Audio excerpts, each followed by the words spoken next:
tornado. All right. What's up, everybody? This is Dominic D'Angelo of SEScoops.com, and I am here today. We are live, as we have been, on RVD's YouTube channel. And guess what, guys? Guess who's here? I bet you can't. It's RVD. Rob, how you doing, man? Good, dude. Happy Thursday as it is. This is, by the time this airs, this is our Christmas special. Hit it right, you know?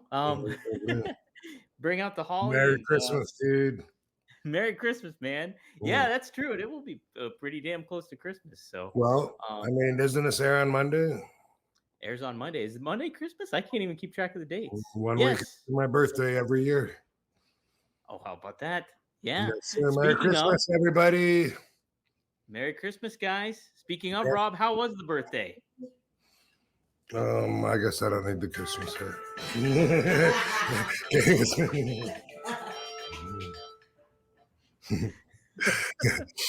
Tell him. No, he's already laughing. I think he already heard the Christmas hat.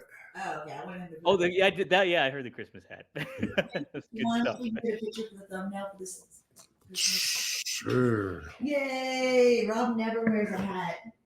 You're going to wear a hat? Oh, man. And they're going to be shocked. In the holiday spirit. Wow. This is the first. What a way to start the show. Oh, my God. Fantastic. Ho, ho, ho. Screenshotting this right now. Give me 1 second. Put the doobie in your mouth when you're doing it, baby. Yeah, there you go. Oh, that's good stuff. Cute. Yes. Fantastic. Yes. Merry Christmas, everybody. That was the most festive thing you've done this year. That was tremendous. That was worth the price of admission right there, guys. Dude, I'm all partied up. Right, jeez. So yeah, Rob, how was the party? Inside. How was your birthday? I talked about. It was good. It was awesome. It was awesome. What did we do? Did we do something? Did we eat or something? Your birthday? No, I think we just watched Petrie. No. The rest we can't talk about on YouTube. Oh, we were kicked off. No, it was. Yeah, it was good, dude. We didn't go anywhere, and a lot of our time is watching our doggy slowly wither her way. She was picked up from the emergency room a couple days before Thanksgiving, and we were told we should expect like a couple days, and it's been over a month, and it's crazy because she still has good times throughout the day where she's happy and frisky or whatever, but then but we know that our time is very limited, and she's losing weight, and she's got cancer, and she's old, and so anyway, she's a priority. So I can't believe how many weeks I've come back and said Petrie's still with us, because she already got to go to her own services, which many never get the ability to do. But we had to get together with a bunch of people and celebrated Petrie's life a month ago. Wow, how about that? Yeah. Hey, that's kind of a roundabout birthday gift for you too. You get to spend extra time with. Yeah. That's the thing, is we were like, oh my God, she's gonna make it to your birthday, and then like boom, a week past it. Well, almost a week past it now. Not really. It's about 3 days past it. Yeah. Now I know you don't really do too much for birthday stuff. Did you get gifts, anything like that? Nothing to that effect or anything? I got some gifts. Yeah. But I mean, it's not like sitting at a table and with a family sitting around it with a cake and candles. You don't get a party hat on. But Dee did get me a cake, though. That was really nice of her. She made me one. Yeah. Really? With sugar-free. Sugar-free. High in protein. No, it was good. What flavor of cake? Peanut butter. Oh, yeah. Peanut butter's a great one. It's probably been a lot of years since I've had that even, so that was special. Oh, a little change of pace. Switching it up a little bit. Well, cool. I guess I wanted to, guys, if you want to get stuff cooking, feel free to use the super chat. You can comment below, ask a question, and be sure to like and share. That always helps the algorithm out with these live shows. We got almost 40 people in the zone right now. So thank you guys for joining us. We have a whole hodgepodge of people from different areas. Some guy, Battle Creek born and raised, is in Blanton Senior. So that's where All he's right. coming in. Nice. Philly. By the way, I was this many years old minus one when I found out about cotton candy grapes. Do you know about these things? Yes, I do, Rob. I do. I worked at Whole Foods, and that was a hit. Like, and I worked in produce too. So, like, anytime cotton candy grapes, man, I actually forgot about them. So, like, you reminding me, I'm like, I want cotton candy grapes. I never heard of them growing up. I don't know if they were around in Michigan, but saw them here at a grocery store last year, and we were like, it does taste like cotton candy. Doesn't it? Damn. Freaking crazy. Like it. And then, oh man, some of the grapes, even though it says not genetically modified on the label, some of the grapes we bought recently were like the size of plums. They were so big. And I always wonder, like, how are they growing these naturally and not modifying them? Because right, there's got to be something on there. Yeah, huge. Some corner cutting's happening for sure. Jeez, no, that stuff's great. Are you into apples at all by chance? I don't know if I'm into them, but I like them, but I usually only eat them when they're sliced up.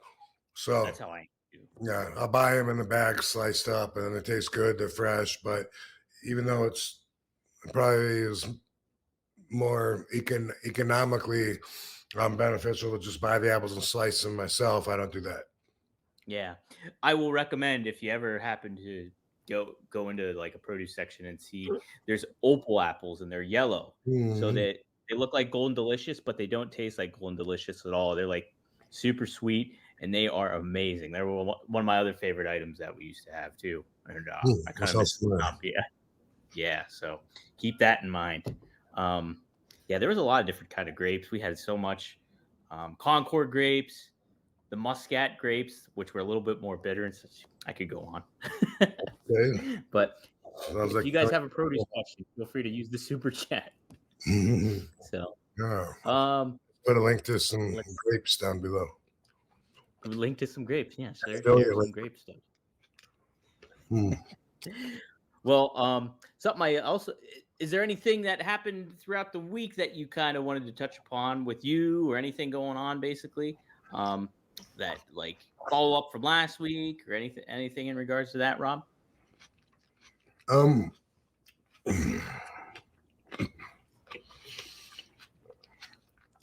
I don't think so, dude. I wrote down like a few things. I think all of it I'll just say for the end. Well, okay. Here's something though. All right. Something that we were talking about. Katie mentioned this. I thought she had a damn good point. And I thought, that'd be interesting, just as a topic, just to hear people talk, because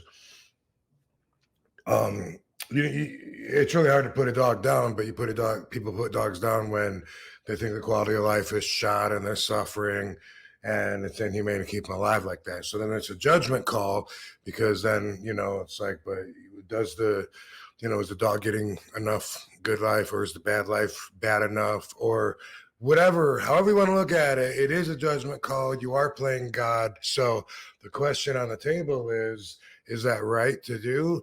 Most people would say, yeah, if the dog's suffering. But what Katie brought up is you don't do that with humans. If you think about it, think about old people that you go see in the hospital, your grandmas or whoever, or stuff you even seen on TV if you don't know anybody like that. But when they're old and they're dying and they're like, oh, life sucks, and they're hooked up to machines, and they're complaining to the person that they're visiting, their guest, about, oh, I just wish God would take me in my sleep. you still at that point don't push a button and kill him. Dr. Kevorkian made something, machine, the self-assisted suicide machine, which was based on the moral borderline that I'm bringing up right here, and he was saying that it should be up to the person, especially if it's the first person recommendation saying, yeah, it's time, I'm ready to go. And the person, of course, would push a button and it would inject, I don't think it was cyanide, but whatever it was that would go in a person and kill them. And he made this little van, he'd drive around and visit people and it was a death machine, and it's at a haunted museum here in Vegas. Baggins, what's that dude's name, baby? Zach Baggins Haunted Museum has the Kevorkian death machine, and people think, ooh, it's got to be haunted because all the people that went in there and died and killed themselves, which we don't know. I was telling Katie, like, hundreds of years ago, right here, this could have been a battlefield, or a cemetery or whatever. But definitely when you think about how many people there are and how often people die, then how old the earth is, you think about all the generations that have gone through the history's lost on some of them. But, so like if with people, you let them die, you do everything you can to keep them alive by all the means available. Then if you look at a dog different, then maybe you just don't look at a dog like a member of your family, like a lot of us do, and a lot of people don't. But to put the dog down and then see the dog like perk up and have good moments on the way to the vet and be having regrets or whatever, that's something that you'd have to be willing to deal with if you just had your mind made up that no, it's not the same thing. Put the dog down. So I thought that was what we're talking about. What do you think? Yeah, that's really it's really that when you mentioned that, like the dog perking up and like you're taking it back, that took me back to when I put my cat down like about like a little over a year ago. It's like he had an issue that I wasn't like I didn't know what was going on. He was really bloated and full of fluid. And they could have like looked at him with a ultrasound, but there was so much fluid there they wouldn't be able to tell what it is. So they'd have to operate on him, and then after that, they would likely find something bad. And they were like, I was asking the person, I was like, "What do you think I should do?" And they're like, "It'd probably be best to put him down." And like I'm in this just room with the cat with my ex-girlfriend at the time, and I'm holding him, and he's kind of walking around like just kind of almost perked up like he normally is in certain ways.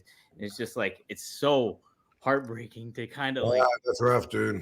be in Yeah. that situation and make that call. And it's like, man, it was tough. It was tough. And yeah, it definitely and that's a great point Katie makes, because yeah, we don't do that with humans. And with animals, like obviously they can't communicate with us and anything like that, but it's like, man, you want to give them the fullest life you can possible. And it's such a Yeah. tough that's one of the tough aspects of having an animal. And but I mean, ultimately I always think that the good outweighs the bad, because you get to love it and give it a life that I'm glad you said that. I was thinking the same thing, like hopefully in the big picture, all the benefits and the love are worth having to go through those bad times. That's what life is. Hopefully living is worth, the misfortune of having to die. Right. And that's what how many people say the journey is what really matters instead of the destination of it all, because it's like you get to have these life experiences. And I had so many pets growing up as a kid, and like I'm appreciative of every one of them that I've had. And it's just like Yeah. to give that animal a life well lived is something to be appreciative of. And I can only imagine how Petrie feels about it. So Yeah, we're amazed every day. We're blessed. We have an extra day with her, and she's just like, like she's not ready to go. She would tell us if she was ready to go, but she has some rough moments where she's gagging and throwing up a lot, and then we have to think about it like, God, like I can see where if this was all life was for her, how that would suck, but fortunately it's not, it's only part of part of the life at this end stage of the game for her. So I just, thought maybe some of our listeners might be pet owners, might love their pets and be able to relate. And, I love to give people stuff to think about. Absolutely, guys. Yeah, share some stories about your pets too. Feel free. I'll be sure to mark them, and I'll try to get a few up here before we end I the might have show. told you this before. I don't know, but like country people, they're able to be so matter of fact and cold for and you know what I mean. They got to raise the chickens and the cows and then kill them and eat them. So you gotta be able to do that and look at it like a matter of fact, like you're feeding your family. And those motherfuckers sometimes when they get like litters that they don't want, like one of their animals gets pregnant as litters or whatever, they'll take them out in the woods and shoot them. I don't know if you know that or not. I've heard of that. And Sabu said that's how he got his dog. His brother was doing that. He ran out and his brother was in the woods behind the house or something, shooting these brand new pups that were just born. And Sabu got there and was just got there in time to save one.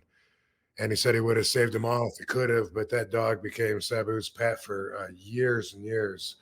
Big black lab, awesome dog. Yeah. Black labs are great. Oh man, yeah. No, that farm life is completely different. Like I know my mother. Same with hunters. Yeah. Even like hunters, hunters, you got to be able to, yeah. You got to be able to have a thick skin around your heart to even go out and kill a mama deer, take her away from her family to hang in your garage, Right. And people, yeah. I mean, I grew up in a hunting town and everything like that. We'd get days off of school, first day of hunting and stuff like that, so people could go out and hunt.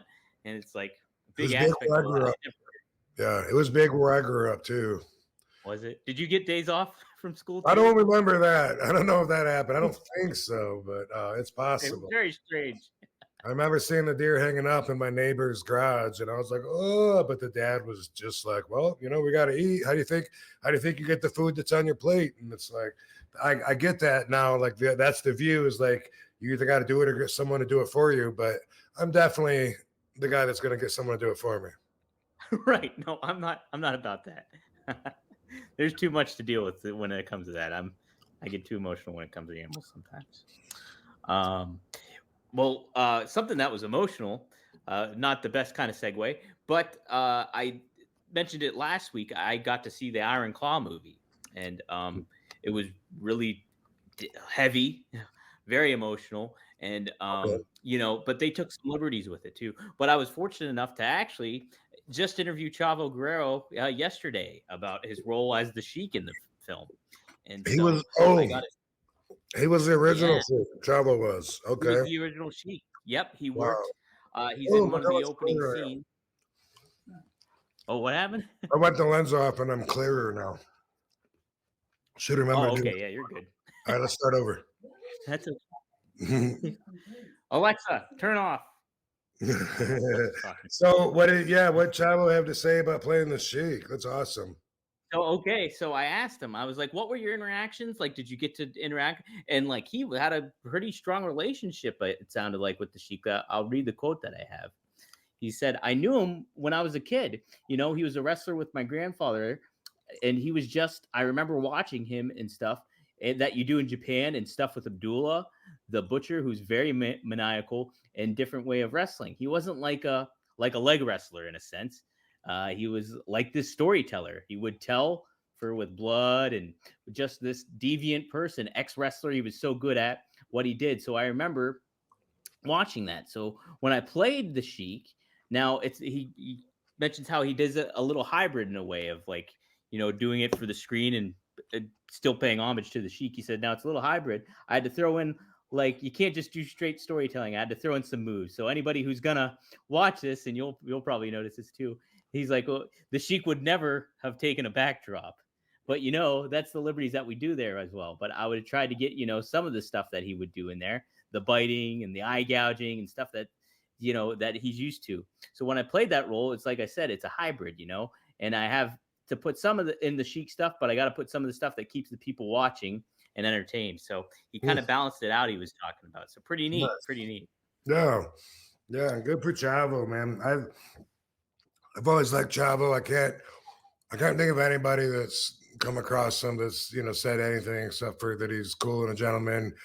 I mean, I could see him standing up for the boys. If somebody that was pestering the boys on the outside, it could come across that way because he's old school. But I don't even know a particular incident really but good guy. And I like seeing him doing his thing. He's he was in Glow, the Netflix series, and he helped train them for that. And I know I think he's been in Heels. I think he was one. I don't know for sure, but I thought he was part of that. But either way, it's it reminds me of his uncle Mando. When I first came to LA, this was my first day in LA. Louis Spicoli had picked me up from the airport. And we were driving down to San Pedro where Louis Spicoli lived. And every time we would pass by anybody that remotely resembled a possible celebrity, it would be a funny joke for Louis to point them out, because I was excited to be in LA, I'm like, dude, I want to see Pam Anderson watch the film Baywatch, you know what I mean? And show me where Hollywood Boulevard is and stuff. Let's go. On the way home from the airport, we'd drive by someone, he'd say, look, Harrison Ford. And we'd look and it'd be like, man, that guy doesn't even look like Harrison Ford. We'd drive back by, and he just kept doing that the whole time. We'd pass a black dude with a mustache. Look, there's Sammy Davis Jr. We'd be like, man, come on.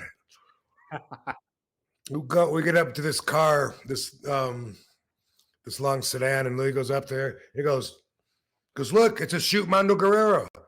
No, really, it's a shoot Mando Guerrero. Look. And he was like, hey, pull over. And Mando Guerrero pulled over, and Louis pulled over, and they started bullshitting. And Mando was talking, and like I said, it's my first day there, and Mando was talking about the Hollywood business, saying that he does that now and that he's into doing the stunts and helping choreograph, whatever, wherever his skills can be. And he was talking about a day of meetings and auditions or whatever that he was just coming back from. And I remember thinking like, wow, that is so fucking cool. That's what I love about Hollywood. And so it's cool to see Chavo in that same path doing the same thing. Yeah. It's kind of neat too, because I started off the interview. His dad was actually in the 1978 Carl Reiner film, The One and Only, which is a pro wrestling movie with Henry Winkler. And he played like a character just named Indian Joe. And he was only in there for a brief second. I was like, do you remember that stuff? And he's like, yeah. He actually said that was a huge motivator for him to later get into the show business aspect of it, seeing his dad do it. So pretty neat. Yeah.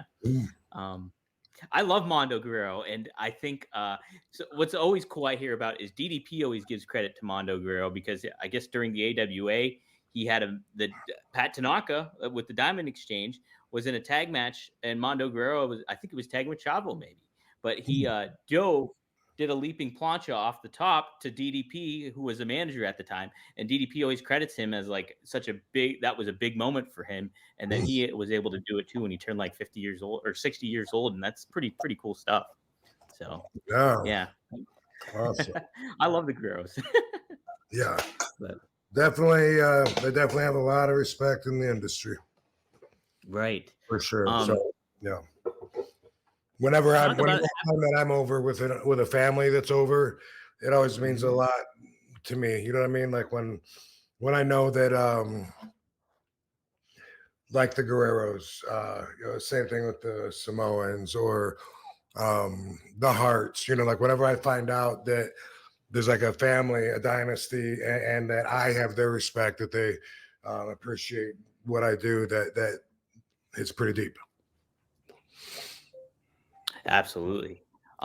You mentioned like you formed a friendship with Brett. Did he talk about you and your work at all, like in the ring at all, to an aspect when you guys would, have conversation or anything? Not that I remember. Um, Mm-hmm. I don't remember ever talking about that. No. Oh, okay. Yeah, I mean, people say like talk about dream matches and stuff like that, and they always mention him and Kurt Angle would be great. But dang, the style that you guys had, like you using, as Jim Ross would say, your educated feet, and Bret Hart being like the sharpshooter, that's a good story you could tell. Yeah, no doubt. I mean, Brett was the best there is, the best there was, the best there ever will be. But I don't know. I always wonder if my style would be maybe a little bit snug for him, and I would disappoint him in that way. And I would hope not to, but I look at that as a possible outcome. Right. Damn, Yeah. man. What's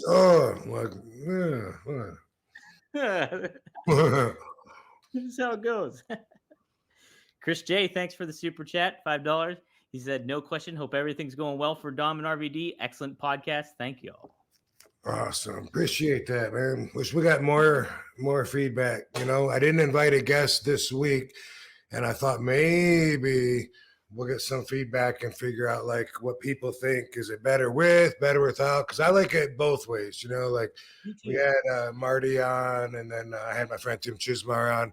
I got a big list of people that I would like to have on, and we will. But I don't know if I should have them on half the show or have them on for the whole thing or what. And this way, when we're doing it, then I'm not interrupted, and I can speak my full thought out till I'm done, and thereby coming out with some amazing stories that people get to hear that they might not have. And so that's something that I give up when I have somebody. So this week, wasn't planning on having anybody. Next week probably will, but if you give a fuck, leave us a comment and let me know what you think. Keep us posted. Yeah, we're always game for feedback. I'm always up for it. Constructive criticism is always good. And actually, wow, this actually is a good segue into my next topic I was going to mention to you. So, MJF got inducted into the National Jewish Sports Hall of Fame this week. And the website that I work for, SEScoops.com, actually had a exclusive conversation with him. And he gave an interesting perspective on how he thinks why some fans have animosity or very critical of AEW in certain ways. So I'll read the quote to you, and I'd like to get your thoughts on it too. Okay. So take a look here. He says, "I genuinely feel," and he was talking about like he's able to say that that they're so different and kind of abrasive, or not abrasive, but just different in a way. And he was comparing that to his Jewish heritage in a certain way, how it kind of like pushes back against society in certain ways.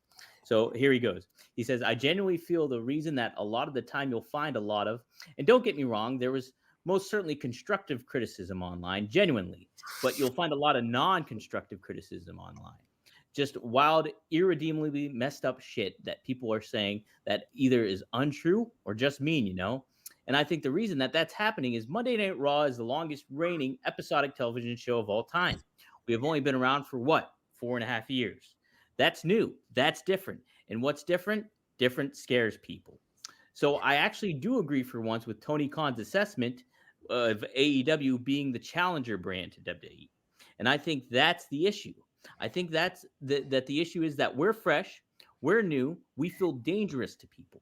And I kind of get off on that because I get to be the world champion of that danger and of that change, just like I get to be a champion of the Jewish people. So, Rob, obviously, like as ECW, you guys were very much of a underground / challenger kind of brand in that regard. You guys kind of had that certain aspect or identity. What do you feel about that in regards to like being an up and coming brand and MJF's comments on that? I'm not sure I understand the question. So, yeah, it's just being a brand that is kind of different in comparison to WWE and the fans' criticism towards that. Do you think that is part of the why a lot of fans are criticizing AEW? Because it is different. There's like the pace of the matches and the liberal use of blood more so, and certain aspects of how they tell stories is very different than in comparison to the WWE. And do you think that's an aspect that maybe is why some fans blow back at AEW. Yes, I think so. The question is, eh, hi Jennifer, I love you. I see you in the chat room. Hey, Jennifer. Oh, hey. um, the question to me though, is that the way it should be or not? Which my perspective on that is that AEW is a lot more reflective of today's current product. But I think the new young guys in WWE also represent the new product. They just seem a little bit more detached to the foundation because of the corporate structure of WWE, all the agents, all the authority that trickles down to the talent keeps everybody abreast of when they're crossing lines, when they're doing things that aren't done for a certain reason. I feel like with AEW, it's more free thinkers, maybe a little more, like, hey, there's no reason not to do this move. And it's not that no one ever thought of that move. There's a reason, nobody wanted to take that move before. It's dangerous or whatever, or it kills the business. You know what I mean? The setup for that move is not worth executing that move. There's one for me. I'm old school. That's a rule that I would teach if I was teaching a school or a seminar. And I don't like, I'm not too open about all the inside information that I would share within the industry. But I would say that though. I would say if the setup exposes the business, that's not worth the fucking the move. I don't care what kind of pop you think you're gonna get. And that's, not just today. That goes back to like New Jack, going up to the top of the building to find a scaffold to jump off of or to throw the guy off of. But the whole time you guys are walking hand in hand up 20 flights of stairs, killing the fucking business. For me and Sabu, we'd watch that stuff and say, oh, and it gets worse. And I don't want to name some guys, but some of the guys, they look like they don't even think anybody's watching them. They walk hand in hand up to a high spot and go up there, go to the edge, look over, get prepared, get all ready to drop, and then they just want someone to swing at them, and then they just jump, and then they think they're gonna get a pop just because they went through the tables, and maybe they will get a pop, but I'm not popping. You know what I mean? I'm not. I'm like, oh my God, like you just killed the fucking business, and I don't like to see that. And there is a lot of that kind of a feeling that comes out on the newer products. And I think that that's a big part of it as far as people saying, it's different. Yeah, but it's different because of this. It's different because it goes outside of the rule that we used to have of protect the business first, number one rule, but it's not anymore. So the further we drift away from that, the further we make it a safe, friendly work environment for everybody and make it politically correct. And the more we change it, everyone's always going to be bitching that, oh, it's not like it used to be, because it's not, but it is what it is. And so that's why I think AEW and their talent, I think they're like, hey, you know what? I hear you, but I'm not really listening. Eat my dust. We're doing it. And we're proving everybody wrong. And so that's their perspective. That's what makes change. Is it good? Is it for the better overall in the big picture? It's not good for the old school foundation of what wrestling was, but if I'm going to accept that that is a thing of the past, then what? Now I got an open, clear mind to look at it from a different perspective and to judge it by what it is. Is it entertaining? Fuck yeah. Are people watching it? Yeah. Is there a lot of talent? Absolutely. So I think we have to change our standards because the same product isn't going to be offered anymore that used to be. Right. And you look at from past generations, each generation has been kind of almost critical of the previous generation before. Yeah. Like, oh, we did it a different way. Or, You know, Yep. there's certain aspects where like stuff that you would do would maybe upset, I don't know, like a Luthez or something off the top of my head. I don't know, but it's just like that.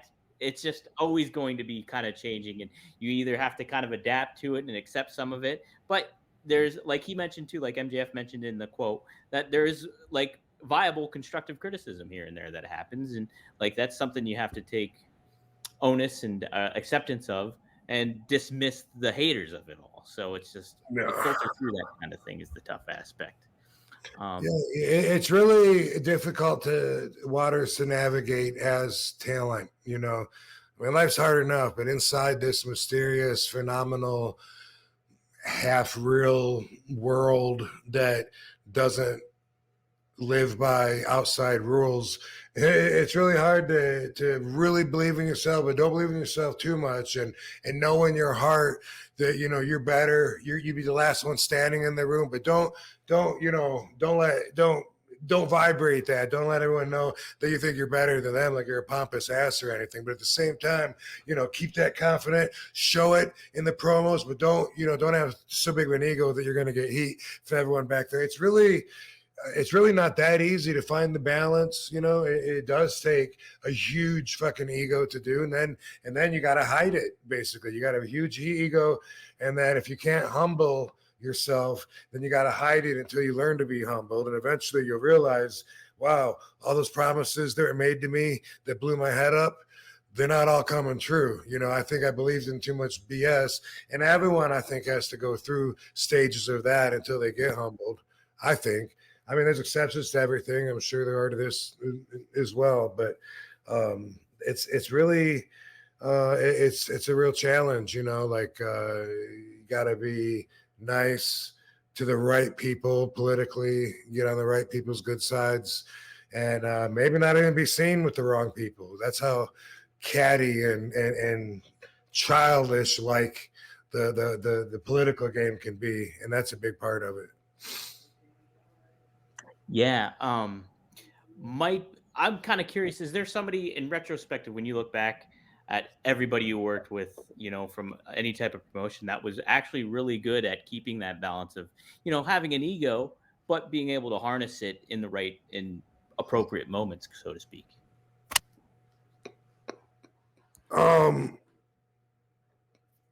If I understand what you're asking, like it's easiest when if you can just turn it on and turn it off with your character, and when it comes to turning it on, then tap into that ego. But you eventually, the best is when you know that character.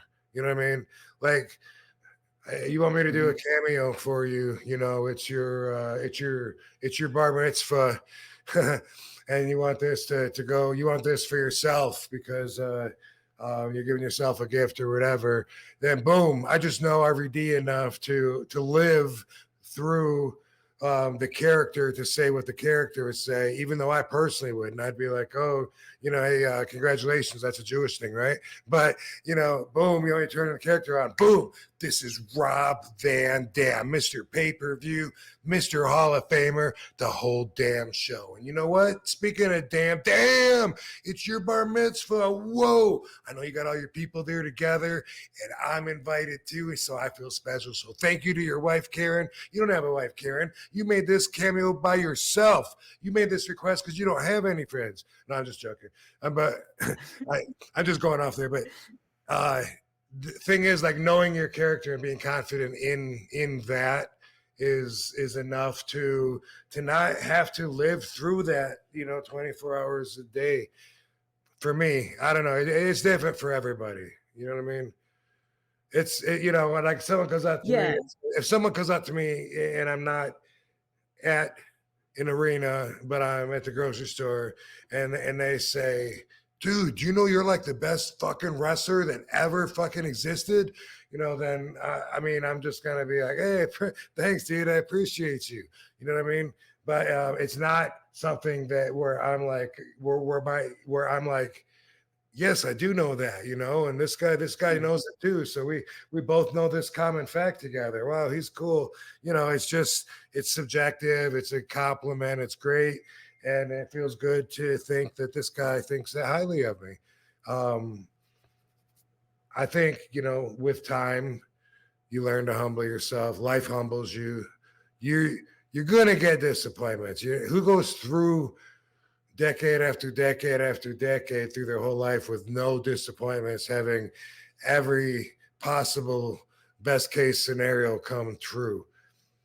Probably not too many, and the more disappointments you get, you learn to pull back a little bit on your expectations. You start adjusting a little bit. Eventually, there you are. You're humbled. Right. One way or another, life is going to humble you. It'll hit you at some point or another. And so it's kind of good to keep it in perspective when you can, if you're at the top of your game, so to speak. Something that kind of ties it back to the Chavo conversation too, is he mentioned to the guy that played Kerry Von Erich in the movie, Jeremy Allen White, he mentioned to him, he said when working, he's like, it's not necessarily the moves that are the most important. It's what happens in between the moves, and like paying attention to those little details of the aspects of going into it. It's not the car crash that tells the story. It's what you build up into it and how you connect it all. And he said that is an aspect that kind of tends to miss in the modern product of wrestling nowadays and has kind of ventured away. Is that something you'd kind of agree upon, is like the in between the move storytelling aspects of it all? Absolutely. That's why I can tell that they're not committed to the mindset, because they take breaks in between the moves and check out and check back in. It's almost like they're saying, okay, I got to run across the corner. I got to be in that turnbuckle at 7:57 and 32 seconds. Boom. Then once you're there, it's like, okay, I got 10 seconds to check out.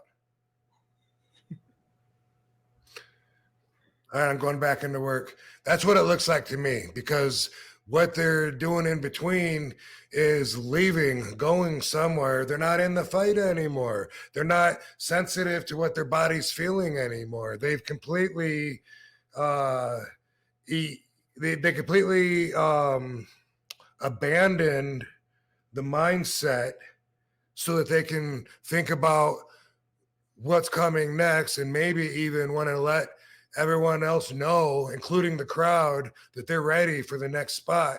They're in position. And then when the guy comes running at him, they're going to move when the guy's halfway across the ring, and the guy's going to keep running into the corner, even though the guy just left 30 seconds before, to make him look like a dumbass. All of that tells me they're not committed to the mindset of the competition. That's something that got beat into me. We stayed committed the whole time. I was like, his shoulders are down, get on him, jump on him. He's choking you, grab his hands, try to pull his hands off of you, like fucking bam, you're out of the turnbuckle. That fucking hurt your back. You fucking like believing in to where it's all, really happening to you in your mind takes a special kind of commitment that takes experience. It also takes a special comfort that some people with all the experience in the world aren't going to get. Yeah, I think that's a great way to put it too, especially like the comparison of like, hey, clocking in at work and I got 10 minutes, and then you get back into it. It does have that vibe where it's like, you're getting me taken out of the story if I'm watching it, and you're not fully trying to be the aggressor on this thing. There's an aspect that I always kind of groan at when I see wrestling, is when a pin attempt happens and the guy kicks out at 2 and the guy acts like, like, what the fuck? Like, how did he kick out? It's like, you don't react like that. If you're in a fight and trying to win, you're going to just keep pounding away at him or keep on your game plan. You're not going to just be like, oh my God. Like, right. Yeah. Not every time, maybe once in a while, if you really thought you had him. And then another thing on that I see a lot of is the guy on the bottom will just they'll kick their legs, but their shoulders don't even come off the mat. Right. Yeah. I see that so much. I'm always rewinding it and pointing out to Katie, like, look, that motherfucker's still pinned. Who the fuck let them out of kick out?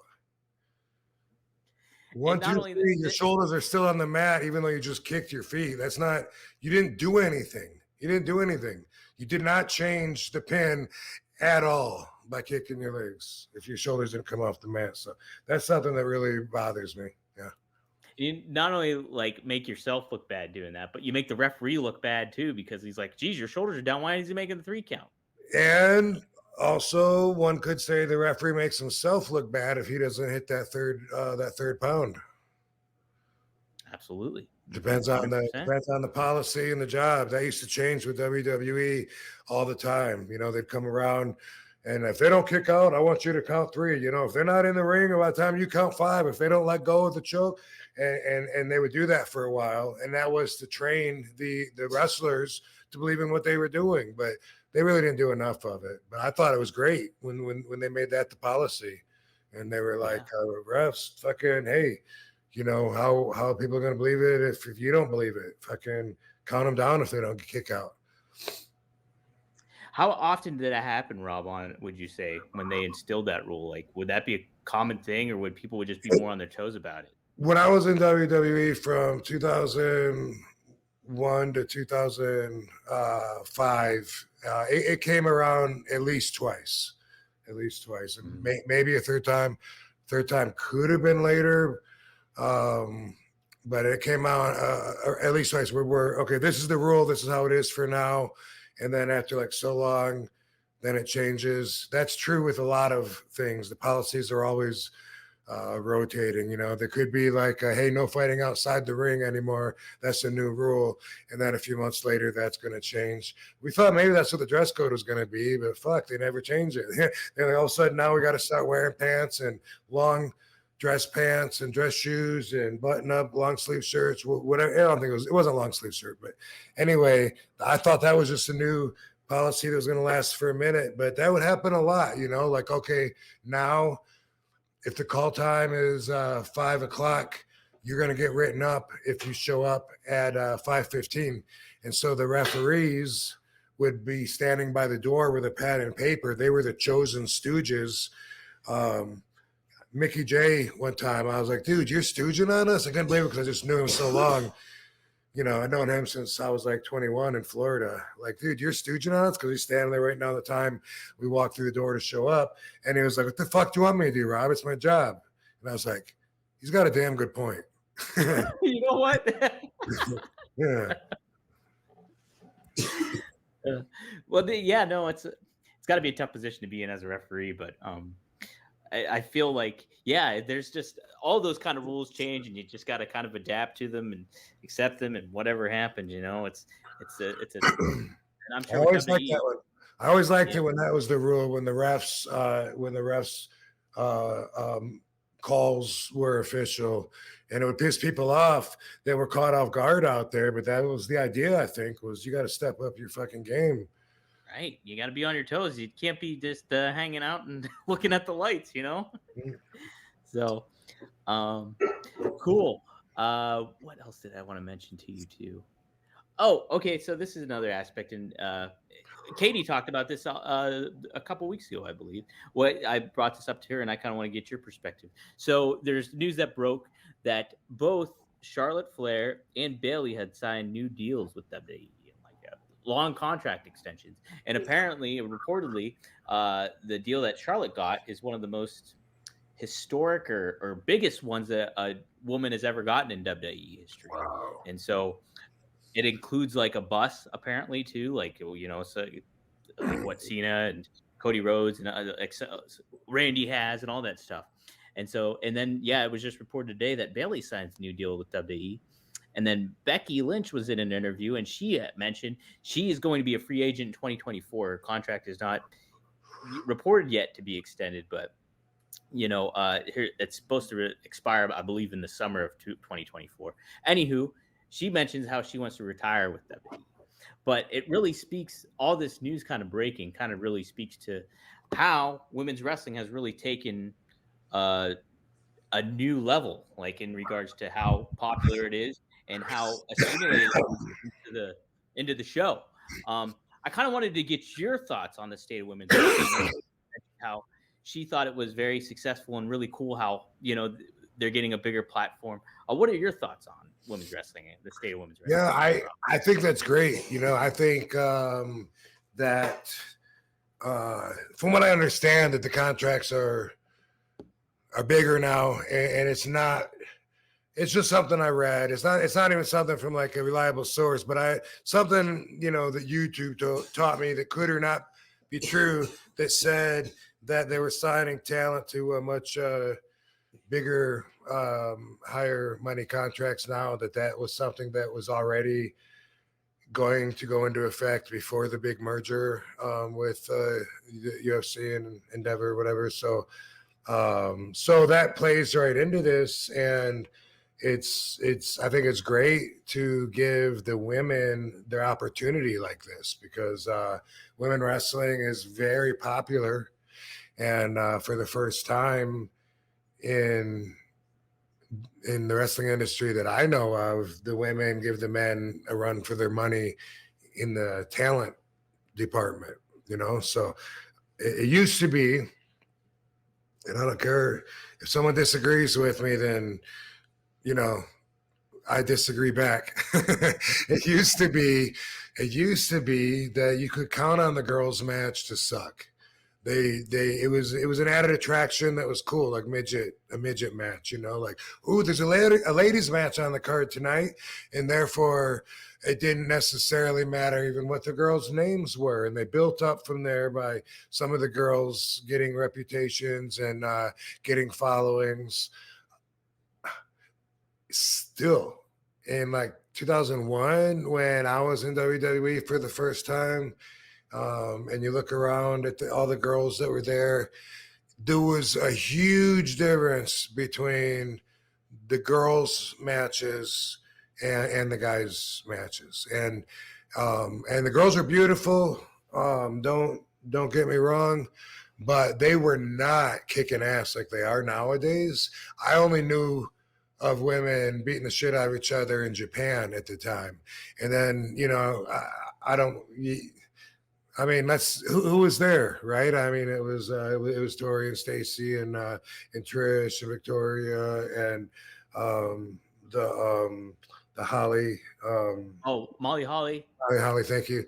Ivory. Yeah, thank you. And I don't mean anything bad on them, but they would get together every day and work out with Fit, and they didn't come across like natural fighters by any means, and there was a big difference, you could tell. And nowadays, that's kind of a little bit more. I think what's spread out in there is like the girls didn't have that commitment to where they're really competing, trying to hurt each other. I feel like a little of overall now with the new age generation style, that some of it is a little bit more like that, in the respect of that maybe it comes across more like a little bit higher percentage on the working together, a little lower percentage on the competing against each other. I think that says it enough. And with the girls, it seemed a little bit more about getting into the spot or being in the right position, as opposed to the guys that seemed more natural. So having said all that, and hopefully I didn't get heat with too many people, especially the ladies, the girls now that have been kicking ass on TV for the last couple of years, it's a whole different breed. They get it, and it seems like the best have come forward. And even with guys, there was in 2001, there was guys that were on TV that weren't that talented, that had jobs because they were jacked, they had muscles, and so the writers would have them squash all of us talented guys that were there. See, I told you we all have egos.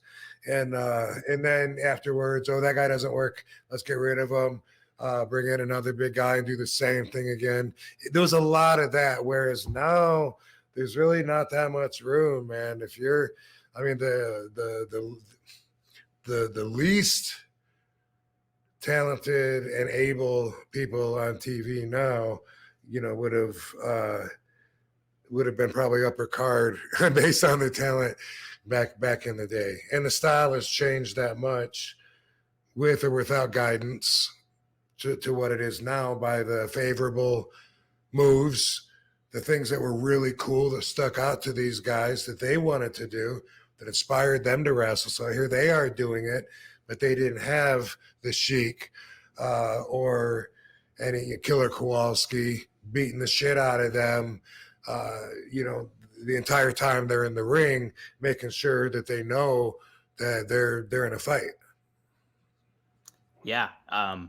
It's like you look at those guys that added that legitimacy to it, and some of their backgrounds added to it, but just the physical nature that they would bring to it. And a lot of the women wrestlers today, they can absolutely kind of convey that in the ring too. And it is kind of cool to see. And like I always say too, it was 2 years ago, I believe, the WrestleMania in Dallas, WrestleMania 28, the match of the whole 2 nights, I would have said, was Becky Lynch versus Bianca Belair. Like they tore it up.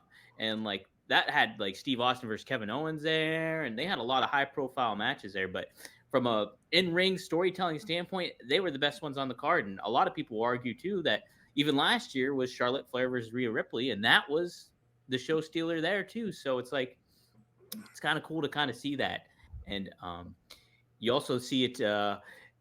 Road Dogg mentioned this. Is like how you kind of touched upon it too, is like it would be an event almost, a women's match is on the card, whereas now you can even put a women's match back to back and nobody would give it a second thought, because it just fits right into the wrestling card, so, and the aspect of it, so it's pretty cool to see, Rob. Mm-hmm. Yeah, and they earned it. They really did. Like that's how far the level has come up of women wrestling, and I'm a fan. I think it's pretty cool. Absolutely. So the chat's wanting to know, what are you currently smoking, Rob?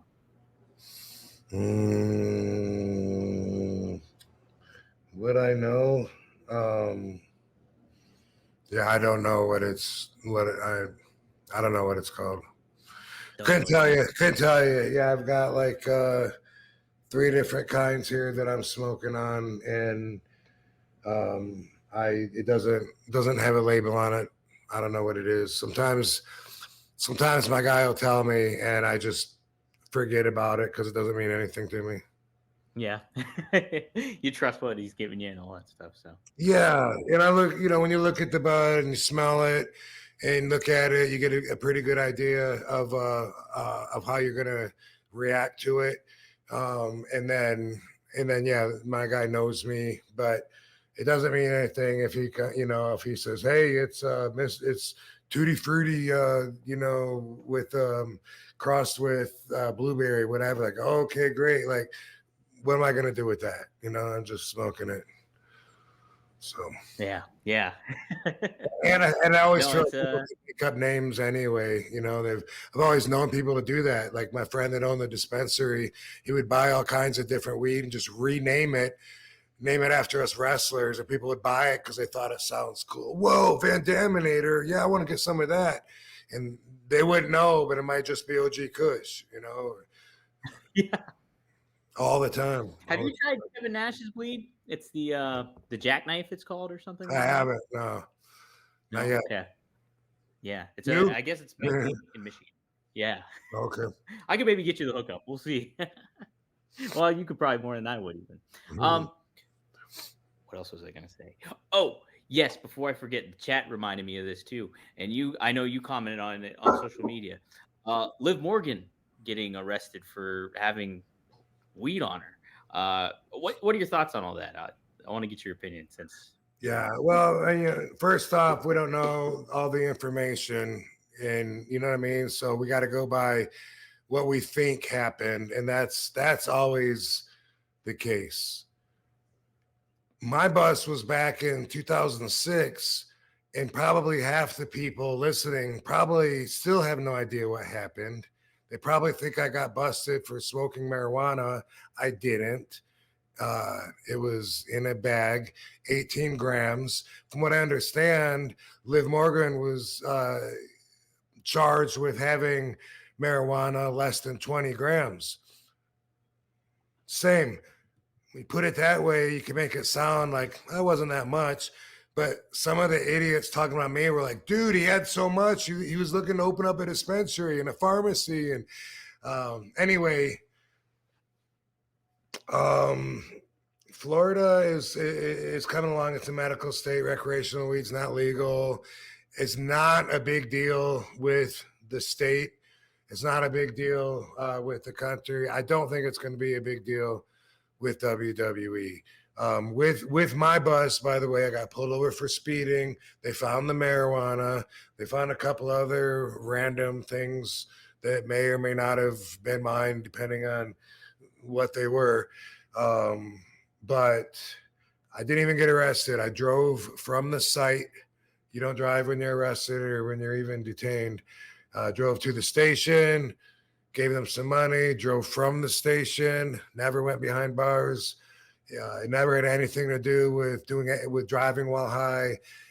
Anyway, half the people, or probably 90% of the people now will be surprised to hear that, or they won't believe it.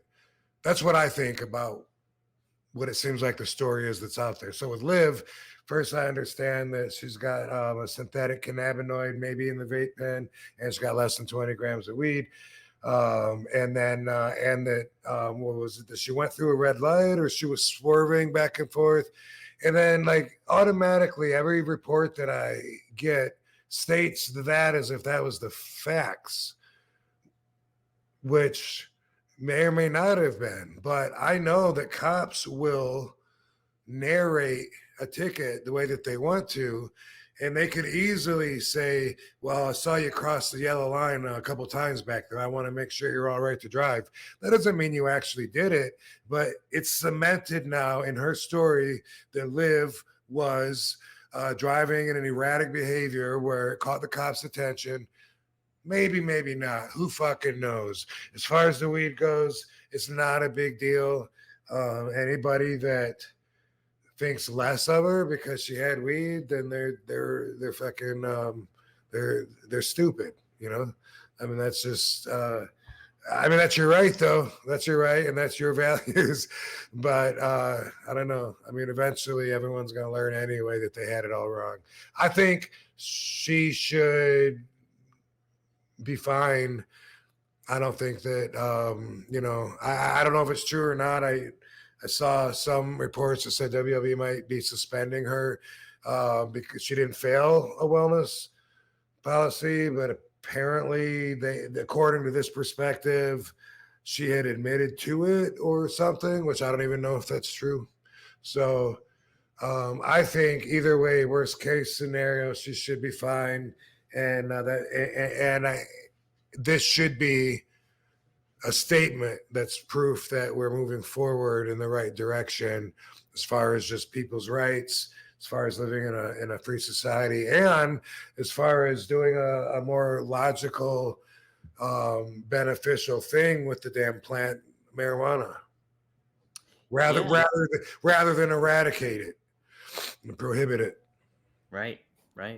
Well, so actually, your buddy Rene Dupree actually commented on it, and he said the SmackDown Women's Championship. He claimed the company would only give her a slap on the wrist because they do not care about weed. He said, "I think it's just going to be a slap on the wrist because they don't care about weed anymore in WWE." So the guy parroted himself, but so that's what Rene Dupree said. And then I'm also reading a quote here. Eric Bischoff talked about it too. He mentioned, so he says, "I know people that listen to me think, oh, he's such a hardcore conservative, which is absolutely not the case. I'm very conservative on some things, but I'm very socially liberal about others. I think the whole marijuana thing is a joke. I think the fact that she had a ticket because there was a vape pen in her car is just a silly ass joke. I don't get that. There must have been something that the cop must have been having a really bad day, or maybe it was his or her first day on the job. I don't know, but it's silly, and I'm glad there's no heat." So it kind of sounds like there hopefully is no heat with Liv on that. I was shocked to see her getting arrested because I was like, what? That still happens in Florida? I couldn't believe it, actually. Yeah, but Eric's comments make me think that he must not watch all the videos on YouTube that I do, because it doesn't take a cop having an especially bad day to pull someone over that doesn't deserve it. It's what they do all the time. All the time. It's what they do. And I watch hours and hours of, and I'm not a cop hater. You know, I like good cops, but it's a dirty job. And they look at everybody as if they're criminals. And if they follow you long enough, they'll find something to write you up on. That's how they look at you. That means you're a criminal. You're a lawbreaker in their eyes. They just have to follow you long enough and they'll find something on you. That is everyone's perspective, and they think they're above the law, you know, and it's just it's just weird. They have this authoritative perspective where they just feel like everyone should do what they tell them to do. And what's great is sometimes I'll see videos of fake cops that are like maybe security guards or something. So they actually do have like a little bit of validity to the outfit or whatever, but then they'll wear that outfit like outside of their job and actually pull people over and actually feel like they should be. And when those guys get busted, man, I love it, because they, you know, they're fucking they're out there just like you and me, only pulling somebody over and then telling, you know, like they usually don't write tickets, but they'll take your ID and all that shit and warn you and really just make people hate cops more than a lot of people hate cops anyway, and that's not cool. But it's a dirty job, dude. So for Eric saying that, I think that she could have very likely not crossed the yellow line or gone through a red light if that's what she was accused of, which I don't think that was her. I think that was someone else. But either way, that's, if cops want to pull you over, they just do it. And then they just come up with something like while they're pulling their underwear out of their pants when they get out of their car, and they're walking up to your car and they're going, you know, the reason I'm pulling you over is one of your taillights wasn't working, or I couldn't see your license plate, or whatever the fuck they want. You know, it's great to just say you were driving a little erratic. I wanted to make sure you're all right. Or the very popular, you were going a little bit above the speed limit, which a lot of times that's bullshit too. A lot of times, but it's their job. They go around and they collect money. Right. A lot of them, I'm sure, have to meet like a quota or whatever. Yeah. You know, yeah, and that used to be a lot more popular. Now they deny it, but I think they still have it. But yeah, I've seen videos of that where they deny it. Man, we don't have a quota anymore. And but then I've seen other cops that there's some cops that flip and tell you about, you know, things, and they tell you about quotas. One of them that I recommend a lot, it's called We the People University. Mm-hmm. And this guy, Abaya Israel, he's a former lieutenant, I believe, and this motherfucker does the videos and analyzes them and tells you like what the police did wrong or right in the video, but he really tells you from the deep end. He's a whistleblower, you know, like he'll be like, we're taught, you know, like we're taught to just, you know, if you don't have anything else, you just keep saying the same line over and over in a loop. That's what they'll say. Get down on the ground, get down on the ground, get down on the ground. They'll get stuck in a loop because they don't know like what else to say. And he was saying, you know, like that's one of the first things they're taught to do, and they don't know. That tells you how experienced the guy is right there when they don't know the next thing. But anyway, We the People University, I love that one. And there's several others too. But anyway, Liv, dude, big deal. So what? If Florida catch up, what the fuck? Right. I thought Florida was kind of caught up, but I was wrong, I guess. I had no idea. They have some they have some legalized cannabis programs, but as far as across the board recreationally, we still have a lot of states that haven't done that yet, to where any adult can have it legally without a problem. But it's decriminalized in a lot of places where it's not even legalized recreational yet. So at least, you know, there's nothing or a small fine. So this isn't going to be a big deal. No, I'm surprised it was. I was like, why is this news? Like I couldn't believe it. But yeah, no, she's a talent too. She's really good at what she does. Great presence on television. So yeah, hopefully it all just kind of blows over. Yesterday's news almost. Super chat. We have a super chat here. 10 pounds. The weekly steel chair. Thank you. He says, good evening, Rob and Dom from Scotland. Question for Rob. Does he think there's anything lacking from the business that was important during his career and what he would like to see get better? Says Reese. So, anything stand out to you else, Rob? We talked about the little details and everything. Yeah, I mean, we talked about quite a bit, a little more than I usually even talk about. And the reason it was so much different back then, when I got into the business, I was coming in on the tail end of a period that had gone on for years, where wrestlers made their living off of people believing their characters, their angles, and everything about wrestling. So that's why it was so protected back then. They catered to a crowd that wanted to see it real.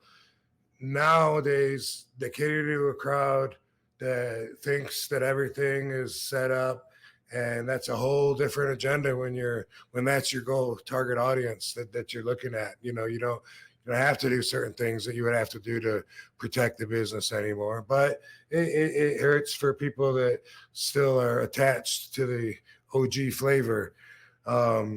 Something that used to be part of the business that isn't so much anymore that I think of is I was taught that stiffness is good. Black eyes are good for the business. It makes the business look good. And I always loved it when I had a black eye. Sometimes a bloody lip would suck just because like I could feel it, if I'm trying to drink or something. But I was brought in that way by Sabu and by the Sheik. Whenever we'd be practicing and we'd get hurt and we get a mark on our face, that's what we'd always hear is like, hey, it's good for the business. And I truly believed that because we were out there for however many minutes, beating the shit out of each other. And even if it was a friendlier match with one of my wrestler peers that I really liked, if we were really competitive, it would still be a very physical and rough match. Not the kind of a thing that any fan would survive the first 5 minutes of. And so for me, I always wanted to get back the respect that I felt like we should be earning in that way.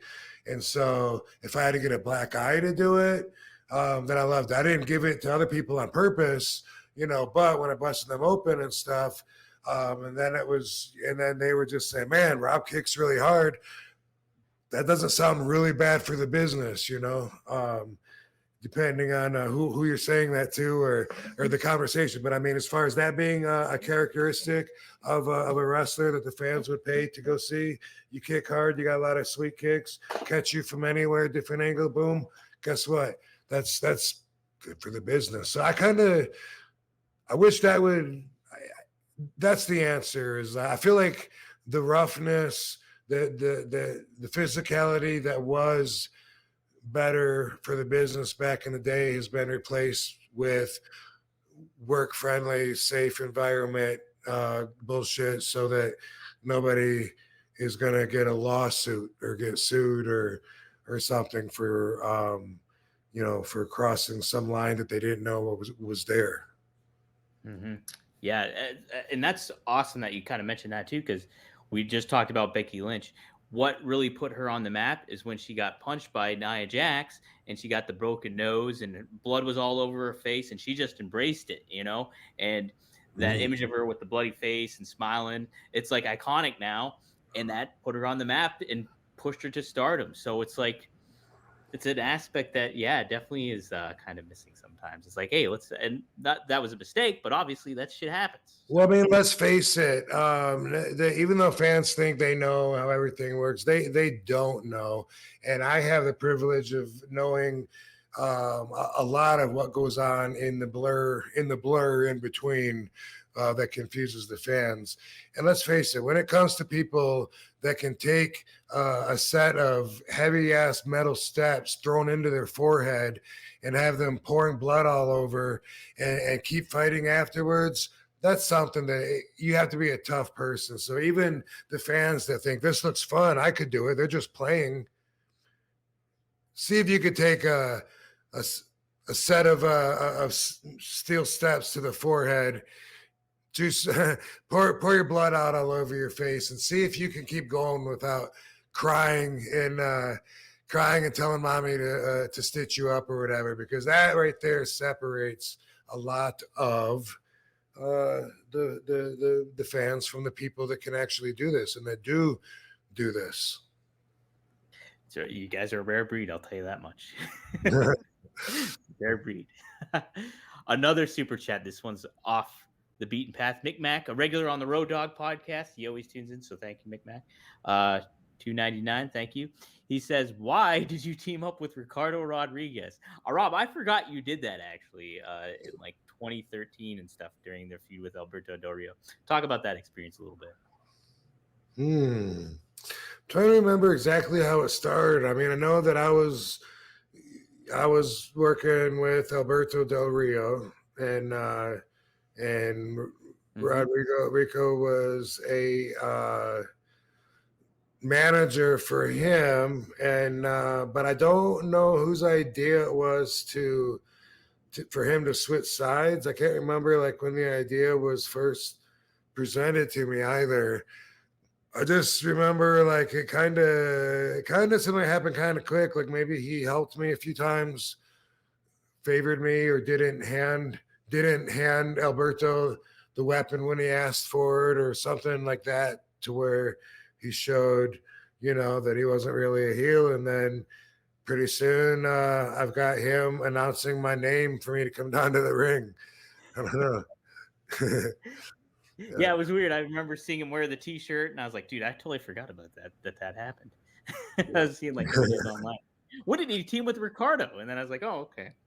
But yeah, Ricardo's been doing some stuff in MLW, and I've seen him in working with some people backstage and stuff. He seems like a pretty cool dude. So. Yeah, no, he's got his own thing going on up in Pennsylvania. I wrestled last year for him. I think it was his first show, and he had a wrestling school that he was just opening, and now he's been around for a minute, and he's got a little bit of a track record going. But damn, where the hell was that? It was one of the Amish towns. It was a drive from Philly. Lancaster? It was Lancaster. Yep. Wow. Sure was. Good job. Hey, thanks. I know my Amish towns. Yeah, he's got a wrestling school there, and he runs a promotion there too. I had no idea. Wow. Yeah. Well, that makes sense too, because he was at MLW in Philly, so it does make sense. That's not that far away. Speaking of that, Matt Riddle was announced to sign with Major League Wrestling today. One of your future opponents coming up. So he was at Major League Wrestling. Is what you said? Yeah, he just signed. He signed with them. They announced that he's with the company now, but he actually had a previous tenure there. Right before he signed with WWE, he was one of their main eventers there. So it's kind of neat. He's going back there full circle. So nice. That's the one out of Baltimore, right? Or no? That's the one. They're based out of New York City, but they do a lot of shows in Philly. They do a lot of shows in New York, and then they're going to Chicago here later next year. So that's kind of their core area that they go to. So sweet. I got it mixed up with the ones out of Baltimore. It's maybe MCW. I don't know. MCW, that's the one you're thinking of. Okay. Danny McDivitt. Yeah. Sorry, guys. Merry Christmas. Merry Christmas. Well, cool. We'll wrap this up here pretty quick. Guys, if you want to, Rob, I meant to be mentioning this to you too. We almost have 200 people watching us right now. So wow. We're up to 186. Yeah, how about that? So thank you, everybody. Yeah. I'm trying to cool. Yeah, I'm trying to look through like some of the messages right now, because people go through the trouble of Xing them. Yeah, I want to try to see some of them. So dude, we need some RVDology music. That's what we need, so that we just know what's coming when we start hearing this familiar that music beat. I wonder, I'll have to try to find some copyright, some YouTube eligible stuff where we can just put it on. I'll get something good going though. I'll find something for us. Cool. Rob, you ready to wrap it up? We got some conversation going here. I wish we had those on. I wish I could transfer those to the YouTube page somehow. Yeah. Okay. Well, Rob, I think you might be able to click on it. Can you click on the comment and they'll pop right up on the screen if there's something that you want to address? Well, nothing happens when I click on it, but I just meant, just for the traffic on our YouTube page. Oh no, we're on our YouTube page, aren't we? Oh, I see. Are we or no? Yeah, we're on our YouTube page. But is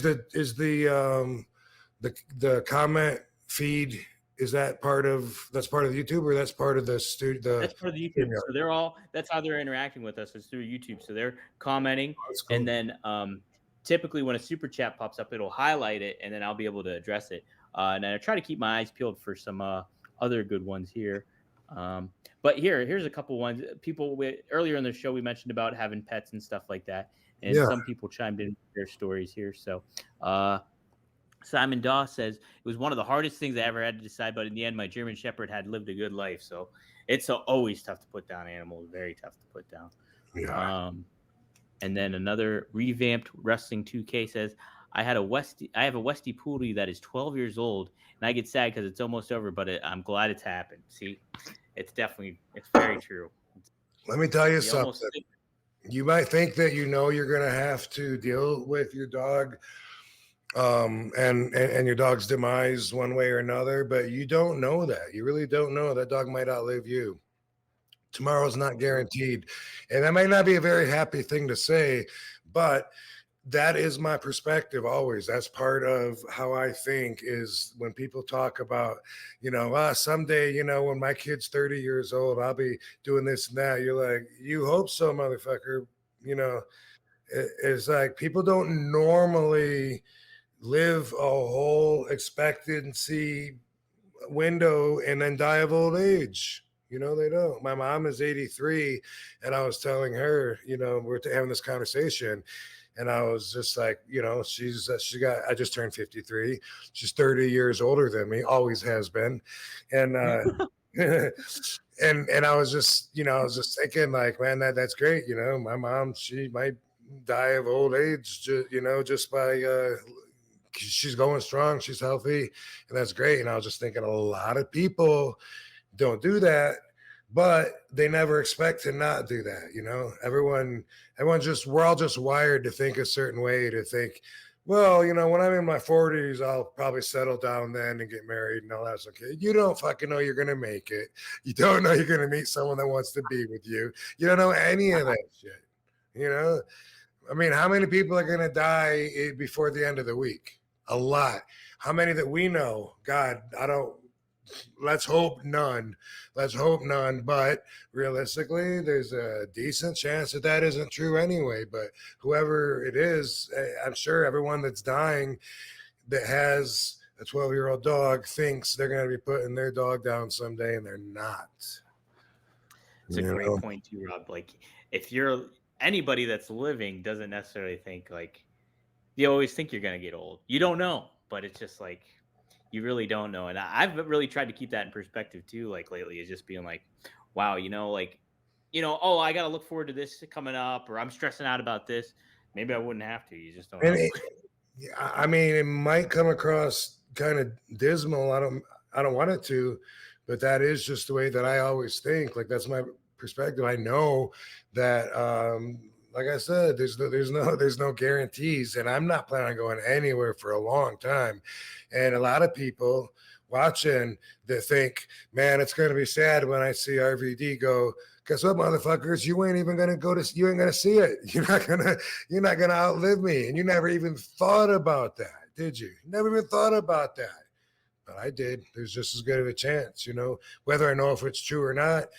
You got to at least know that there's a good chance, or at least a chance. You don't even have to know it's a good chance, but you have to know that it's a chance that what I'm saying is true, that you might not live as long as you think that you're going to. And if you really can't see it that way, there's just no way you can bring yourself to admit that true possibility, then you're just not being real with yourself, and that's fine.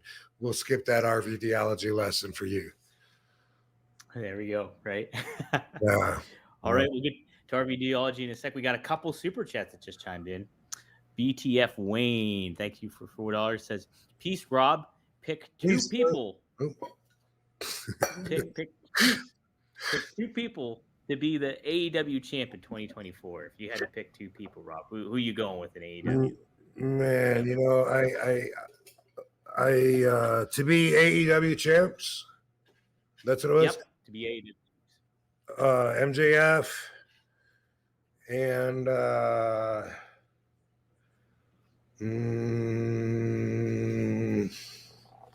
let me see. Did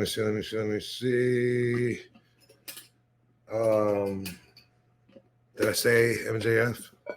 You said MJF. Okay. And another one.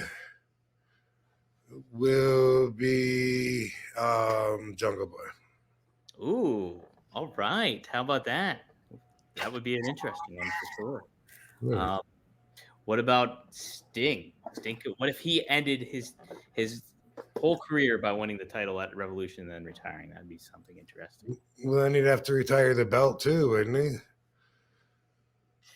I don't know. I think if it's just like if you're applying for a job, you got to be able to work the schedule. I feel that's a good point. You know, yeah. If you're applying to be AEW World Champ, you should probably stick around and, punch in and out a couple of times at least. Yeah, it's like trying to get a job at Myers and then saying I don't work mornings, days, or nights. Just don't happen. If you don't know Myers, that's a Midwestern. I don't know Myers. I don't. Yeah. Saw it in Battle Creek, and I had. Grocery store? What's that? It's a huge fucking everything store. It's huge, like a Walmart. Okay. Yeah. All right. Final super chat potentially here. He says, Nick Cross, Rob, Dominic, a very Merry Christmas to you both, and have a Happy New Year. Thank you for everything you've done and do. Hey, you're welcome. Thank you. Thank you. Merry Christmas. Nice. Yeah, appreciate it very much. Yes. All right. Cool, man. I get a lot of people that tell me that they like our podcast and they're digging it, and then but then sometimes I don't know, sometimes I look at like the views like on the clips on my YouTube, and I'm like, oh wow, I got 12 views. Now it's usually if we get 1,000, honestly, like that's good for us. Like wow, that's kind of the standard. Where if it's like 300, then I was like, how long has it been up there? Hopefully it hasn't been up there that long. When it breaks 1,000, then it's like, ooh. And then some people that really know how to get the algorithm or whatever the factors are. I don't think it's just the content. I don't. No, it's not. It's definitely a lot of factors. Yeah. But yeah, like Maven, you can get 500,000. He's rocking it. That's fucking awesome. But as long as people let me know that I am reaching them, though, then it makes it still worth doing. If some people tell me I'm helping them live a better life or whatever, then boom. I don't need 500,000 people to tell me that. But if I get a couple, then I know I'm not wasting my time. Right, you're doing it. You're right in the thick of things. Brad Armstrong would say. Speaking of helping people out. Rob. He had my birthday too. I forget about him, right? Did he? Brad Armstrong was your same birthday as you, December 18th? Used to be. Right? It still is. Yeah, I forgot about that. Christina. I forgot. Yeah. Oh, Steve Austin. Yep, and Trish. And Trish and DX. Oh my God. Yeah. Do you see my papers, baby? Oh, I do. Never mind. You're still kicking it over there, taking a nap. How about it? Hanging in there. Cherishing that time. All right, Rob. It is time. We got all the questions we went through. We got all the questions. Guys, if you want to get last minute ones in, hit the super chat. Otherwise, we're doing RVDology and we're closing this baby out. So, Rob, RVDology time. What do you have for us this week? Well, dude, it's a Christmas special. And everyone's in the joy of Christmas spirit. However, I want to talk about keeping positive energy through the holiday season and past that as well. And I want to talk about specifically, I want to talk about mental health. This time of year, and this isn't even an RVDology value. If it is, I don't know what to call it except for keeping positive energy, which this is a root of. But basically, I want to share my perspective. Now, if you think that drugs are bad, then you probably know that you and I don't agree on that. I believe that use is good and abuse is bad.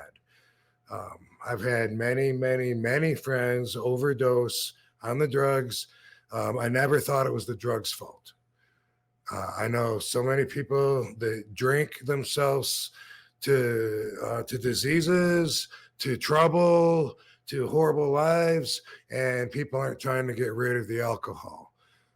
like they are with the OxyContins and with all of the painkillers. It's very, very hard for people to get any pain pills that actually need them, that actually wouldn't have a substance abuse problem and would have a better quality of life using these. But they can't get them because of all of the people that abused it, that turned it into an epidemic, that changed the perspective and somehow made the drugs the bad guy. I don't share that view with you. And the reason that I'm bringing that up is because I want to talk about mental health. And this time of year, it's yay, Christmas, joyous time of year, but also it's cold as fuck. It's dark. The days are shorter. And then we got memories of maybe like Christmases when we were younger, when we were kids, and maybe people that used to be around that aren't. Maybe there's pressure with all the holiday shopping and getting out there and dealing with the traffic. But it's a challenging time of the year. And I have gotten so many people reach out to me.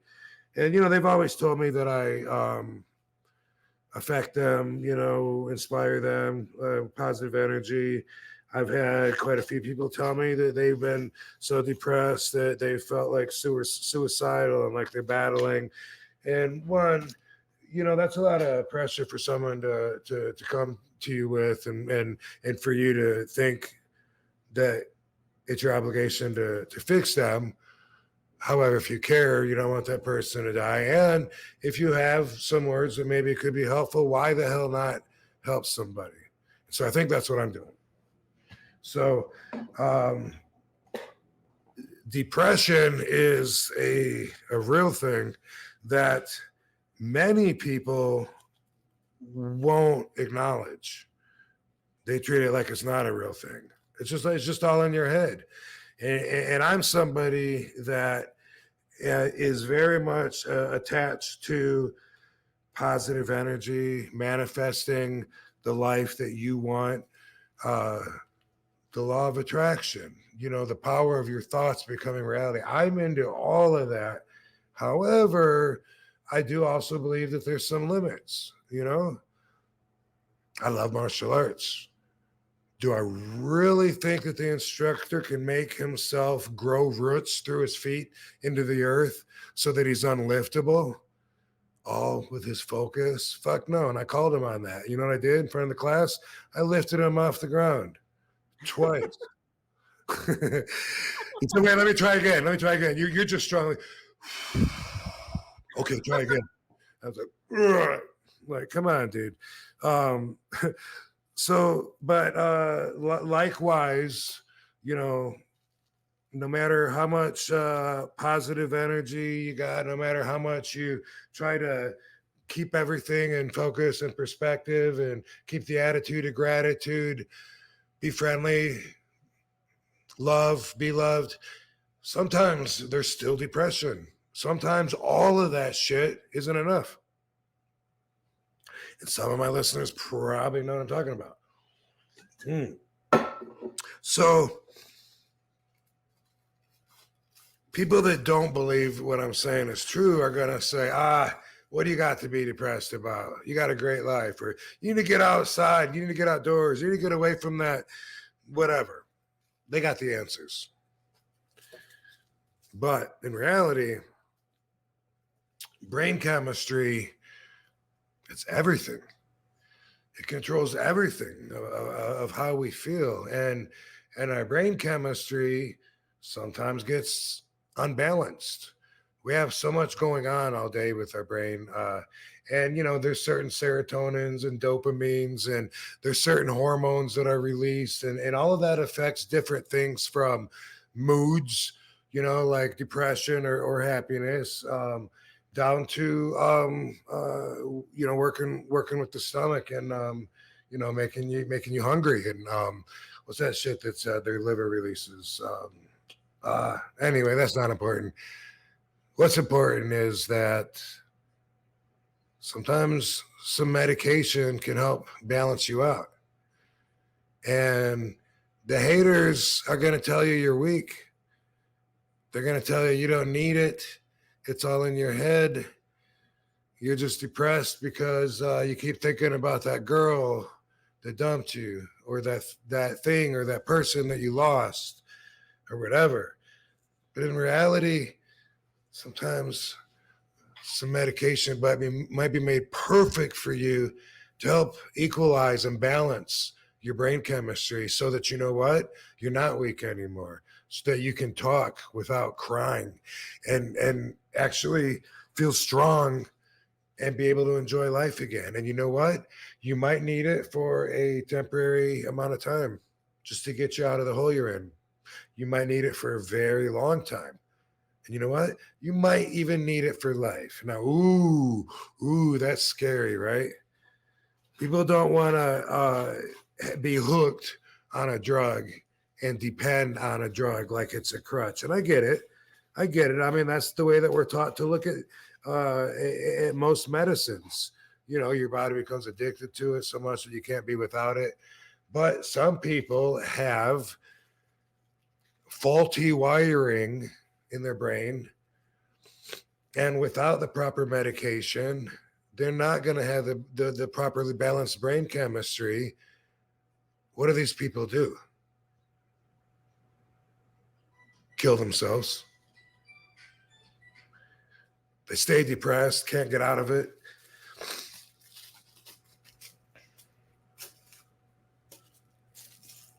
So I'm telling you, keep checking on me to make sure I'm okay. This is heavy. This is a heavy one. But, you know, like, you never know what someone else is going through. And I always say that. And, like, you know, lately we've been, like, spending our time watching Petrie just wither away, which isn't fun. And, you know, it could be really easy to get depressed. And I do believe in all of the tactics, you know, about, you know, no, think positive thoughts. And it is good to get out and do happy stuff. Don't get me wrong. But I would never turn my back on drugs the way the society has been taught to since Nancy Reagan said, just say no to drugs. Drugs can be wonderful if they're used properly. They have the potential to be dangerous, just like anything, like a gun, like a car, like a dog. It doesn't make them bad. And when people say drugs are bad, they're obviously only thinking about certain drugs, and they're not really even including drugs and what drugs are. They're being very particular and defining with their own borders what drugs are. Drugs are drugs. Aspirin is drugs, just like heroin is drugs. And for the record, heroin, morphine, cocaine, all that shit used to be in medicine. They used to be sold in bottles and cough syrup and things like that. And anyway, my point is that sometimes you need a little help. And if you need a little help and you want to get checked out by a doctor, and a doctor might want to put you on some antidepressants or something, don't fucking feel like a pussy and don't be afraid to do it. RVD's telling you to fucking do it. I take them. My mom does. My brother, my sister, my dad did. My wife does. And as far as like getting addicted and having them as a crutch or whatever, dude, one, not everybody is even addictive. I've said this many times. I don't get addicted to anything. I don't care how many people tell me that if I drink 4 cups of coffee every day for 2 weeks, don't stop, I'll get a headache. I don't care if I have 5,000 people tell me that. It still doesn't make it true. I drank 5 or 6 cups of coffee today, 5 or 6 yesterday. You know what? If I don't drink any tomorrow, because instead I get up and I go on a flight and I want to sleep on the flight, so I don't want to have whatever. doesn't mean I'm going to feel the way that you do. I do it all the time. And just because you might have a problem with it doesn't mean I do. And also, just because you don't have a problem coping with life and feeling good doesn't mean everyone else is the same either. We all got our own brain chemistry, our own makeup. And I used to think that it was weed, and weed does help me feel better, you know what I mean? But I used to think that was enough, and there was a point when it wasn't enough. But if you all watch that wrestler show on Netflix that El Snow did, Hollywood Haley was saying that she smokes weed and it helps her with depression, and they were trying to get her to stop, saying they didn't want her to smoke. And that was the point of her argument, was they don't understand. This actually helps me. But you know what? If a doctor put her on pills or something, and I'm not saying everybody should, and a lot of people have had bad experience. I know of some people that weren't suicidal until they got on Prozac and took Prozac and drank on it, and then they became suicidal. And I know that that can happen, but, you know, that's really just like if you open up your heart to a new relationship, it's possible you might get heartbroken. That can happen. Doesn't mean it's going to, doesn't mean there's a great chance of it. And by the way, you might have to try different pills, different dosages until you find the one that's just exactly right for you. And then it takes like 2 weeks of that till you even fucking know. That's been my experience. Grieving. They say grieving is healthy, right? It's healthy. Is it? I think so. At certain times you have to grieve. And if you don't get a chance to grieve and it builds up, that sometimes seems like it can come out in opportune moments. But if grieving is healthy, you know, when it's too much, when you're grieving too much all the time, and you can't kick out, you know, when is it too much? When is it healthy? There's people to help you with that. There's doctors. You don't need to decide everything yourself. If you're even questioning it, if you're wondering, like if I'm down too much, or I'm just focused on all the bad and sad and can't get out of it, any of us can get there. Any of us can get there. And if it's you, then I give you permission to try and get some help. It's not easy, but pick up the phone. Dominic's going to put a phone number right here. No, I don't think we have one, but look what I don't have. Maybe we'll get one. We should have thought of that. Anyway, dude, everyone is different. You know, we talked about, like with the animals, how we put them down when they sometimes maybe too early, sometimes who knows. With people, aside from Dr. Kevorkian's death machine, you know, it's some people would wish that they could just die, and then, you know, there's people that are super depressed that find a way to hit their own button anyway, and of course that's what I'm just talking about, suicide. And around this time of year, I think it can be kind of high. I'm putting my awareness out there, telling you guys to be aware, talk about your own stories, talk about your own feelings, get open, share it, and don't let anybody tell you that that you're a pussy and you got no reason to be depressed. If you're depressed, you're depressed, and I'll tell you the reason why. It's brain chemistry. So tell them to fuck off. That's great, Rob. I also take medication, and I see a therapist.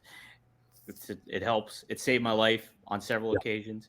And to your point too, a lot of experimenting and going with it and trying to find the right medication to be what takes a while. But yeah, I had horrible. That was horrible for me, trying the wrong things. Sometimes I'd go out and I'd just be bawling. I wouldn't even know it was coming. I'd be out at dinner and just start crying. I was like, I don't think I got the right meds. I think we got to try something else or switch this up. Yeah, but it wasn't a good experience. Don't do all that. But then once I found it, it took, you know, everyone told me it would take 2 weeks. And it was like exactly at 2 weeks that all of a sudden I could be like, yeah, my dad died and I'm not bawling. My dog died. Whoa. All of a sudden it was like magic. It was like, it wasn't numb. It was good. It felt strong. It felt like something was pushing back that thing that was trying to come out. Is that how it was with you? Yeah, it was. And there would be moments where like I was seriously depressed, and like seriously there'd be just moments where I would like, yeah, I'd feel lonely or I'd cry or anything like that would happen. And like in that moment where like and different experiment, like I had several medications. One made my hands shake, the other one would like I would not like I would zone out, and like just not for me. I think it was, I don't even remember what they were, Wellbutrin or whatever it was. Either I way, take that one and Lexapro. so Lexapro, that's the one that made my hand shake actually. Yeah. So So everyone's different. Everyone wants to tell you what works based on their own experience, and they're all idiots for that. absolutely. And it's like it fits to your brain chemistry and what it is. And I think a key to kind of take away and what I've learned over the time is when you're in the thick of your feelings and you're feeling depressed and stuff like that, you can't take that for reality. It's not necessarily reality. It's just what your body and your brain is telling you, that their chemistry is all mixing it up and making you feel a certain way. And that's very hard to keep in perspective at times. And but great RVDology, Rob. This is, yeah, very, a lot of people have already commented in it too. Good. And you're right. That's why it feels like there's like a big wall of darkness that surrounds you, and you can't see past it no matter how much happy shit you got going on in your life. Right, 100%. That's the reality, is only as far as you can see, and it's nothing but dark. So yeah, happens to all of us. Well, absolutely. Some of all of us. Some of all of us. Not just you is what I'm saying. You're right. B Note says, you're honestly one of the most level-headed guys talking about mental illness and appropriate drug use. Again, the brain can malfunction just like anything else in the body. Keep it real, RVD. Yeah, cool, man. Yeah, I should probably talk about my personal experience even more than I do, but felt inspired to do it right now. Good time with everything that's going on. Jennifer, love you, Jennifer, says, I love what y'all are talking about right now. It's pretty cool that men can talk about mental health. Solid ass men. So that's cool. Yeah, good, man. Hopefully some people will appreciate it. And we are mission driven here to make the world a better place. Driven indeed. TK man gave us $20. You didn't have to do that, man, but thanks. Love the chat, Rob. Like chilling with an old friend. So awesome. Very interesting. Right on. Guys, you go back and listen to this too again if you need to, because Rob definitely made salient points, and it really speaks to the experience that people suffering through mental health goes through. It really does too. So very cool stuff. As far as what you guys like, what you see, hey, follow Rob at The Real RVD. Follow the RVD Pod at rvdpod.com. Get all the clips there. You can follow me at Dominic D'Angelo. If you like what you're hearing, you can tune in early if you don't catch it live at the Premier Streaming Network every Friday at 4:20 p.m. This drops early, but you can get everywhere starting on Monday at 4:20 p.m. Eastern Standard Time on your podcast feed of choice, or on YouTube potentially too. So like, subscribe, share, comment, give us some feedback. Constructive criticism is always good. And hey, love your pets, love yourself, and keep everything in perspective, guys. Rob, what a great show. This has been an awesome one. We had over 200 people listening at That's RVD. awesome. And don't forget to get your pets neutered. No one's going to know that unless listen to that guy, Bob Barker. Hey, you got to make that. You got it. There he is. Come on down. Yep. That's great. Yeah. All right, guys. Merry Christmas, everybody. Merry Christmas, guys. Have a good one.